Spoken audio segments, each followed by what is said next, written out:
नमस्कार विद्यार्थी मित्रांनो, नळसखी युट्यूब चॅनलवर आपल्या सगळ्यांचं स्वागत आहे। अमरावती महानगरपालिकेअंतर्गत ही जाहिरात प्रसिद्ध झाली आहे। राष्ट्रीय आरोग्य अभियान यांच्या अंतर्गत ही पदे भरली जाणार आहेत। आरोग्य सेविका म्हणजेच एएनएम साठी ही पदे भरली जाणार आहेत। आता सविस्तर पदे किती असणार आहे, शैक्षणिक अर्हता काय असेल आणि त्यासाठी वयोमर्यादा काय असणार आहे, अशी सविस्तर माहिती आपण या व्हिडिओमध्ये घेणार आहोत। त्यासाठी व्हिडिओ शेवटपर्यंत नक्की पहा। चॅनलवर नवीन असाल तर नळसखी या युट्यूब चॅनलला सबस्क्राइब करून घ्या मित्रांनो। या ठिकाणी बघा एकूण पदे असणार आहेत एएनएम ची 9 पदे भरली जाणार आहेत। ही पदे असणार आहेत अमरावती महानगरपालिकेअंतर्गत ही पदे भरली जाणार आहेत। त्यासाठी वयोमर्यादा असणार आहे कमीत कमी 18 वर्ष तुमचे पूर्ण असावे, त्यानंतर जास्तीत जास्त 64 वर्ष। 64 वर्ष या ठिकाणी अशा रीतीने दिलेली आहे, म्हणजे तुम्ही जर एएनएम साठी जॉब केलेला असेल आणि तुम्ही रिटायर झाले असाल तरीही तुम्हाला या ठिकाणी चान्स दिला जाणार आहे। म्हणजे रिटायरमेंट नंतर जर तुमची इच्छा असेल जॉब करण्याची तर या ठिकाणी तुम्ही ऍप्लिकेबल असणार आहे, म्हणजे तुम्हाला या ठिकाणी अर्ज करता येणार आहे। एक लक्षात घ्या, एससी एसटी कॅटेगरीसाठी वयोमर्यादा असणार आहे 18 ते 43 वर्ष, त्यानंतर ओपन कॅटेगरीसाठी 18 ते 38 वर्ष आणि रिटायर झालेल्या एएनएम त्यांना फॉर्म भरायचा असेल तर त्या 64 वर्षापर्यंत फॉर्म भरू शकतात। त्यासाठी तुम्हाला वैद्यकीय प्रमाणपत्र देणे गरजेचे आहे, म्हणजे तुम्हाला मेडिकल सर्टिफिकेट या ठिकाणी द्यायचं आहे। व आता यासाठी शैक्षणिक अर्हता काय असणार आहे, 10वी पास तुमचं असणे गरजेचं आहे। तसेच तुम्ही एएनएम चा कोर्स केलेला असावा, त्यानंतर तुमच्याकडे रजिस्ट्रेशन असणे गरजेचं आहे। त्यानंतर बघा कॅटेगरीने हे पदे कशी असणार आहेत बघा। आता भजकासाठी 1 पद असणार आहे, भजब साठी 1 पद असणार आहे, त्यानंतर 600 माप साठी 4 पदे भरली जाणार आहेत, म्हणजेच एससीबीसी साठी 4 पदे असणार आहेत। त्यानंतर ईडब्ल्यू साठी 2 पदे आणि ओबीसी साठी 1 पद, अशी टोटल 9 पदे ही एएनएम या कॅटेगरीसाठी भरली जाणार आहेत। या ठिकाणी फक्त एएनएम च्या जागा आहेत मित्रांनो। या ठिकाणी जर तुमचं सिलेक्शन झालं तुम्हाला दरमहा 18,000 रुपये वेतन देण्यात येणार आहे। त्यानंतर तुम्ही जर जसे काम करता त्या कामावर आधारित तुम्हाला मानधन मिळतं, तो मानधन मिळून एकंदरीत 24,000 रुपये एवढं मानधन म्हणजे सॅलरी तुम्हाला पर मंथ मिळणार आहे। त्यानंतर बघा या ठिकाणी तुम्हाला अनुभव सुद्धा प्राप्त होणार आहे, म्हणजे तुम्ही कंत्राटी जॉब करत आहात तर ही चांगली गोष्ट आहे, यातून तुम्हाला अनुभव प्राप्त होईल, तोही शासकीय सेवेचा। आता या ठिकाणी फॉर्म भरण्याची शेवटची तारीख काय असणार आहे, सुरुवातीची तारीख काय असणार आहे हे लक्षात घ्या। या ठिकाणी बघा सुरुवातीची तारीख काय असणार आहे 15/12/2025 पासून तुम्ही फॉर्म भरू शकता। शेवटची तारीख असणार आहे 5 जानेवारी 2026। या ठिकाणी तुम्हाला वेबसाईट दिलेली आहे बघा, amravati-corporation.in या वेबसाईटवर ही सदर जाहिरात आपण दिलेली आहे। त्यानंतर तुम्हाला जर जाहिरातीचा पीडीएफ असेल तर आपल्या टेलिग्राम चॅनलवर आहे, तर टेलिग्राम चॅनलची लिंक आपण डिस्क्रिप्शन बॉक्स मध्ये दिलेली आहे।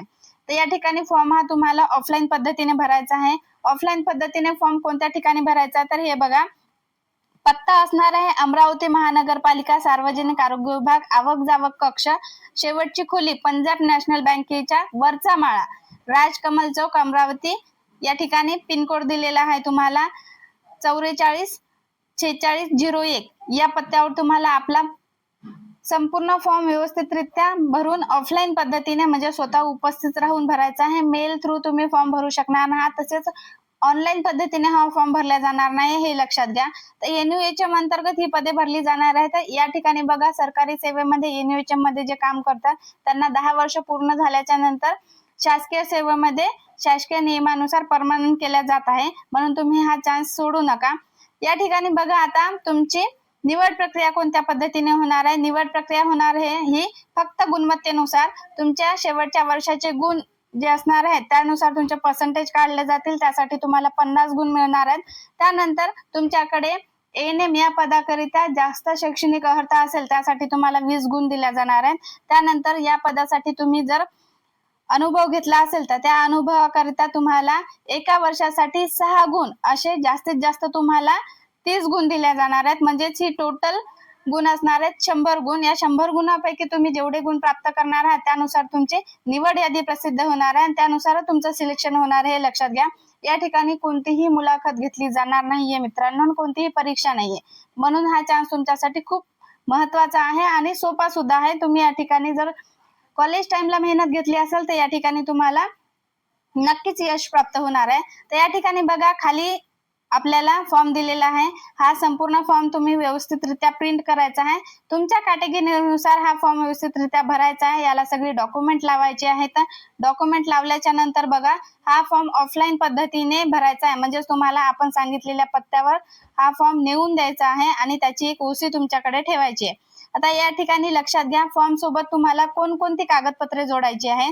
तर फॉर्म सोबत तुम्हाला शैक्षणिक अर्हतेची प्रमाणपत्रे व गुणपत्रिका, म्हणजे एएनएम साठी तुम्ही फॉर्म भरत आहात तर एएनएम ची गुणपत्रिका जोडायची आहेत आणि बाकीचे डॉक्युमेंट जोडायचे आहे. त्यानंतर राखीव उमेदवाराकरता जातीचं प्रमाणपत्र असणे गरजेचं आहे. कॅटेगरी मधून तुम्ही फॉर्म भरत असाल तर तुमच्याकडे कास्ट सर्टिफिकेट असावा. त्यानंतर शाळा सोडल्याचा दाखला, तसेच तुमच्याकडे रिसेंट पासपोर्ट काढलेले, म्हणजे सध्या परिस्थितीमध्ये 1-2 दिवसामध्ये पासपोर्ट जे काढलेले असतील ते पासपोर्ट लावायचा आहे. त्यानंतर प्रमाणित केलेले शासकीय अनुभव प्रमाणपत्र, तुम्ही जर गव्हर्नमेंटला कोणत्याही ठिकाणी अनुभव घेतला असेल तर तो अनुभव या ठिकाणी जोडायचा आहे. लहान कुटुंबाचे प्रमाणपत्र आवश्यक आहे. तुम्ही जर मॅरिड असाल तर हे द्यायचं आहे, अनमॅरिड असाल तरीही सुद्धा लावायचं आहे. त्यानंतर नावात बदल असल्यास तुम्हाला गॅजेट लावायचं आहे. तसेच एएनएम चे डिप्लोमा महाराष्ट्र नर्सिंग काउन्सिलचे, म्हणजेच तुमच्याकडे एमएनसीचं रजिस्ट्रेशन असणे गरजेचं आहे. जर तुम्ही नुकतेच पास आउट असाल तर या ठिकाणी तुम्हाला ऍप्लिकेबल नसणार आहे, म्हणजे तुम्ही फॉर्म भरू शकणार आहात. तुमच्याकडे रजिस्ट्रेशन असेल तेव्हाच तुम्ही हा फॉर्म भरू शकणार आहात. त्यानंतर ईडब्ल्यूएस आणि एससीबीसी चे वैधता असलेले प्रमाणपत्र, हे प्रमाणपत्र तुम्हाला 1 वर्षाच्या आत व्हॅलिड असेल तर तुम्ही त्या ठिकाणी लावू शकता. तरच आता एक लक्षात घ्या, सगळ्यांना वाटतं की कंत्राटी भरती का निघावी, कंत्राटी भरतीमध्ये आम्ही जॉब का करावा. नक्कीच कंत्राटी भरतीमध्ये तुम्ही जॉब केला पाहिजे, कारण तुम्हाला अनुभव मिळतो. अनुभव हा खूप महत्वाचा असतो मित्रांनो. आणि प्रत्येक ठिकाणी, आता या ठिकाणी लक्षात घ्या, जेव्हा जेव्हा तुम्ही परमनंट जॉबसाठी ऍप्लिकेबल असणार आहात, म्हणजे अप्लाय करणार आहात, त्या ठिकाणी तुम्हाला शासकीय सेवेचा अनुभव मागला जाणार आहे. आणि तो अनुभव कंत्राटी असो किंवा परमनंट असो, हा दोन्ही अनुभव तुम्हाला त्या ठिकाणी द्यावाच लागणार आहे. अनुभव नसेल तर त्या ठिकाणी तुम्ही अप्लाय करू शकणार नाही. म्हणून तुम्ही हा फॉर्म नक्की भरा.